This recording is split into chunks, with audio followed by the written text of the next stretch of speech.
Welcome, I'm Dani Walker. Today's episode is a recap of Miss Universe Thailand 2023. If you're brand new to the channel and if you like content like this, please consider subscribing. And if you want access to the extended version of this episode, then check out the memberships. The very first thing that I noticed about this show is the similarity between this stage and my year at Miss USA. They were so similar. Straight long runway and then all of the TV screens, or I don't know what you would call them, LED panels around the venue. So very, very similar. I love how the contestants looked though. I thought that their little pastel sets were super cute. We usually see dresses and not two-piece sets. So this was just something that was a little bit different from most opening numbers. The contestants, of course, looked fantastic.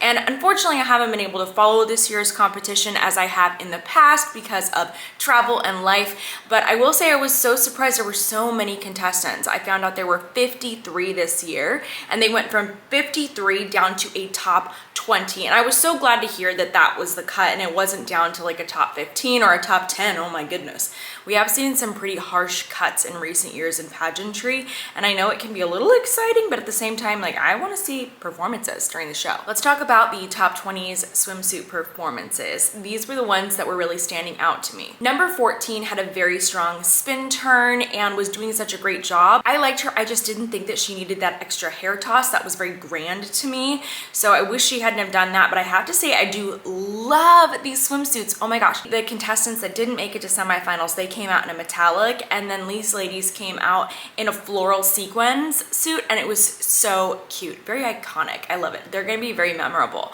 Also, what makes their skin glow? What product are they putting on? Because they look like the perfect amount of just glowing. Number 9, I really loved her energy. I thought that was fantastic, great walk, and I will say lots of strong walks this year. Just like for Miss Diva, for Miss India, oh my gosh. The walks, it's just like one after another that are fantastic. So I can't wait to see the results of that show too. Anyways, number 9, I really liked her energy. I just didn't think that she needed the hand gestures. It was cute. It looked very Victoria's Secret, but it also can come across as Miss Grand, so I didn't think it was necessary. I thought her energy would have been enough. Number 31 was stunning, and I have to say I do really appreciate how clean her poses were at the end of the runway. Number 27, also stunning. This group of women is honestly unreal, like absolutely unreal. They're incredible. So loved her. She had really beautiful eyes and a very nice spin turn, which is not my personal talent. I mean, I'll do them, but not really my thing. 51, really good job posing at the end of the runway. I will say it looked a little bit tough this year because they didn't seem to give the contestants very much time.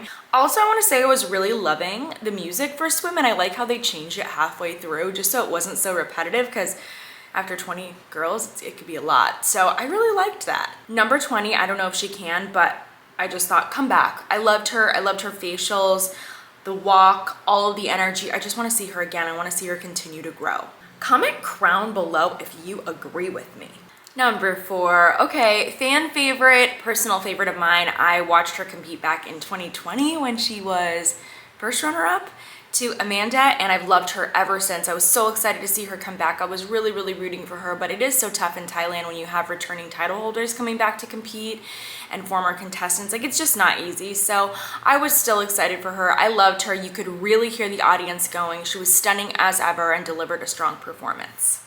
Number 2 also got a lot of applause from the audience. Okay, since I didn't follow, I didn't really know who were the big fan favorites. I mean, other than Veena, you know, big returner. Number 25, really beautiful eyes, great walk and strong pose, and also exit at the end, which I appreciate. Let's talk about the evening gown performances, which were insane. Okay, this is one of my favorite things about Thailand, probably my favorite thing about their show. I just love the music that they choose, and then the way that they shoot the contestants when they walk on stage. So they usually get like some kind of like rotating camera angle or just like a moment with the music, and I love it. First to come out was number 4, and what an entrance it was. Okay, so much wonderful energy here. I loved this gown. Loved the gown, loved the hair, loved the earrings. It really obviously like showcased her stunning face. Love that. I would have though done some sort of pose with like an arm up just to create like a different silhouette and a different shape in the opening of this performance. But she did such a great job at the end of the runway, and that's honestly where it matters a little bit more. It's where they're gonna be scoring. So she did a great job there, and she really held her pose out and just carried herself like a queen, and I loved it. 31. All right, so what did it for me was just the opening gaze. And this reminds me of last year, Anna, when she had her like opening of her gown performance and they were playing This Girl Is on Fire. It didn't hurt that she was in the red dress and had like this moment, but she really had a moment opening at gown, and I felt like that for Antonia. I thought that the gown was amazing. It was beautiful, right? But what really blew me away is that I felt that she really outshined this gown.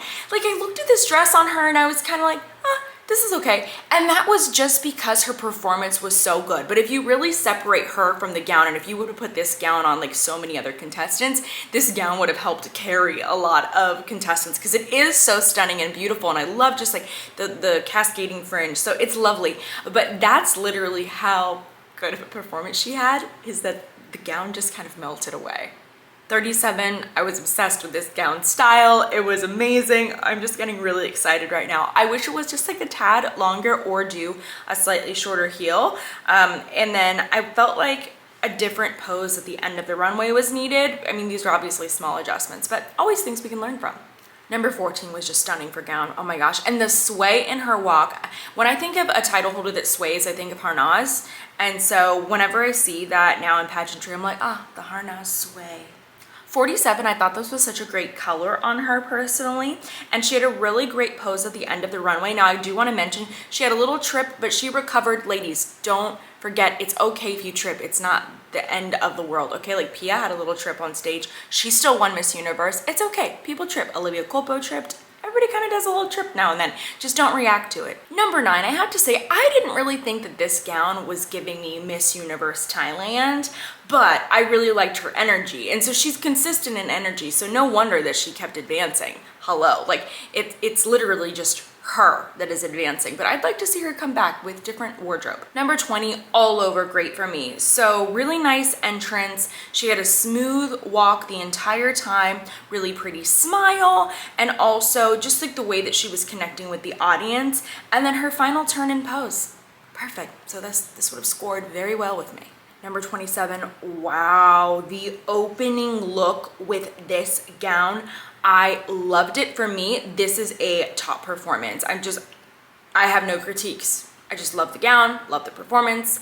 I'm obsessed with her. I heard that she may be going to Miss Intercontinental to represent Thailand, so that'll be interesting.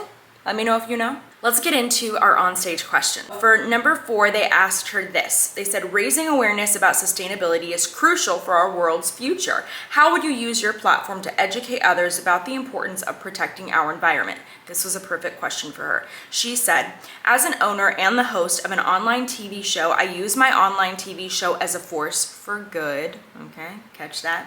I educate, advocate for sustainability, the causes that matter, the EDG, environmental, social, and governance sustainability, and I believe that all of us can use our voice to protect our earth and the universe. Loved that little part there. And we can use our voice for the better of our world. Thank you. Okay, very strong answer here. Thinking about her overall performance, I was like, yes, move her forward. She did waver a little bit at the end of her answer. I do feel like she could have stopped when she said, all of us can use our voice to protect our earth and the universe. I think that would have been a super strong ending, but she was able to wrap it up at the end. Number 31 was asked, from this statement, education is foundation of life, what are other things that you also consider as foundation of life and why?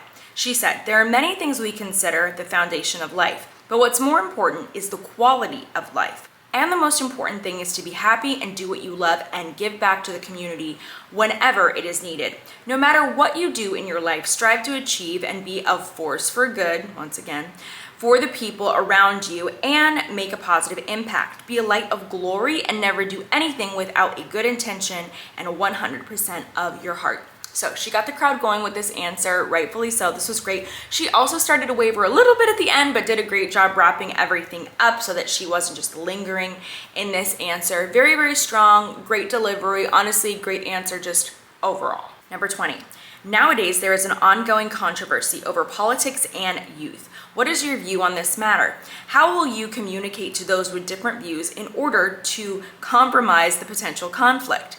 She said, I believe that communication is the most important thing. I also fully believe that expressing your voice, thoughts is a part of human rights. I fully support expressing yourself. However, I also think it is very important that we both come together to find a common ground in which we can solve an issue. Communication can solve many things. Thailand is on its way now to be a better country with some transparency, and that is what I think we should all be working on today. Okay, great answer here. If you listen to it, it's like, wow, that sounds wonderful. But I don't really think she answered the question, and I also don't think that it's her fault. If you listen to this, so there was this quote, politics and youth. It almost sounded like there was more context to that question that would be relevant to issues going on in Thailand right now. So if you have something to say about that, you can add that in the comments if you'd like to share. Now, here's why I think the question wasn't fair. They asked her, what is your view on this matter? Question number 1. And then question number 2, how will you communicate to those with different views in order to compromise the potential conflict? Those are 2 very different questions. That wasn't like a question and you providing the and why or an example. Like they were 2 really different things. So because of that, I think she did an excellent job answering this question. I think it was very difficult and frankly, a little bit unfair because of how it was worded. Because she only has 30 seconds. Maybe if she had a minute, it would have been different. Number 27, they asked her, social media can bring both positive and negative issues. What do you think are the main issues or problems related to social media in today's society? And how do you think these challenges can be addressed? Her answer was in Thai, so I have no answer for you, unfortunately. Aside from that, she looked really, really stunning. So that's all I know.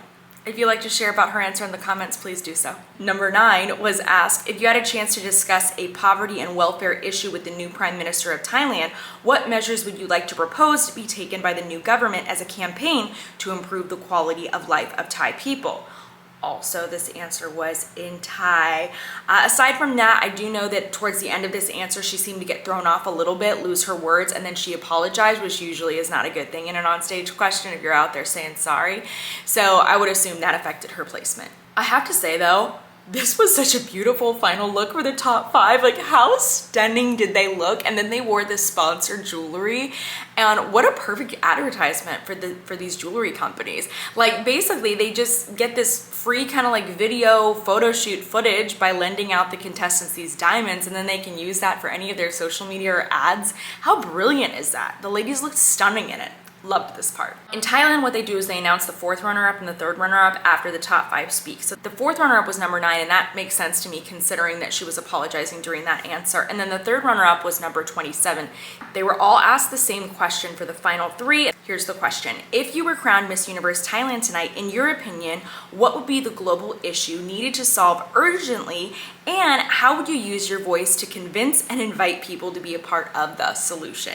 Number 20 said, women empowerment. I think it's a huge issue, a constant global issue that we need to fix. It all starts with the root when you're a child, when it's embedded in you. I think that these children are now growing up so fast, and they deserve a space where they can be themselves, and they need to be able to learn that helping others is what makes our world a better place. So she went from talking about women empowerment to talking about just children in general and making the world a better place. So I feel like she just kind of really went off in left field with the direction of that answer and lost her way. And then also she didn't really explain how she would encourage other people to join in this cause. Number 4. She said the global issue that needs to be solved urgently is climate change. I would use my online TV show to advocate and educate about carbon emission, green policies. Then she said some stuff in Thai, so I don't have the translation for that. If you do, feel free to share. And she says, I am ready to dedicate and advocate for, and then she got cut off, unfortunately. So let's learn something from this answer though, and I've just talked about this at my Miss Supranational recap. Go watch that recap to see what I'm talking about, specifically at the end where I'm breaking down the answers of the questions. Ladies, try to avoid as best you can repeating something you just said in your previous answer if you're in a system that's asking you 2 questions like this. I feel like that's where she went wrong with this answer. She essentially repeated some of the info in her first question, and that never seems to work in pageantry. Number 31. One of the biggest issues we are facing, it might not sound big to you, is the act of giving back to the community.